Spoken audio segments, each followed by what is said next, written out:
For May's harvest of the month, we are going to be talking about some tomatoes and making a yummy pico de gallo recipe. Let's jump in.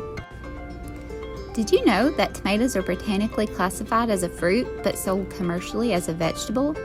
And it takes 100 to 120 days for a tomato to grow from seed to maturity.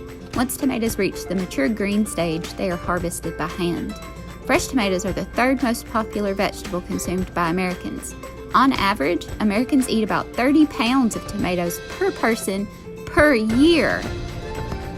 So how does that third most popular vegetable grow? Well, they grow on a vine. After pollination, tomato flowers swell into tomatoes that we eat. There are more than 4,000 varieties of tomatoes. Not all of them are red, and they are grown in every U.S. state except Alaska. Tomatoes are also good for our body, providing us with vitamins A and C, which may help fight infection and keep our hair, bones, and skin healthy. In addition, they are a good source of potassium, which is associated with heart health and proper nerve and muscle function.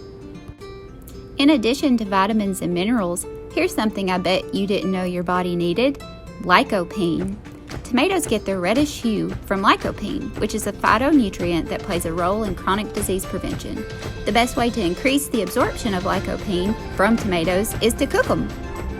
Tips for picking tomatoes and keeping your tomatoes include choosing tomatoes that have a bright, vibrant skin color and are free of bruises and blemishes.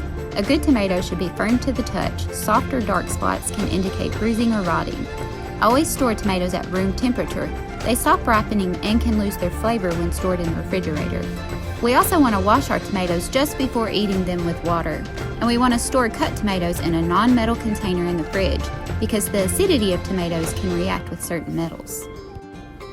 Let's take a minute and think about how you eat tomatoes. I bet you eat them in more ways than you think, like ketchup, pizza, spaghetti, salsa, in your salads, maybe even on your hamburgers, and chili. Also, maybe here's a new way for you to try some tomatoes.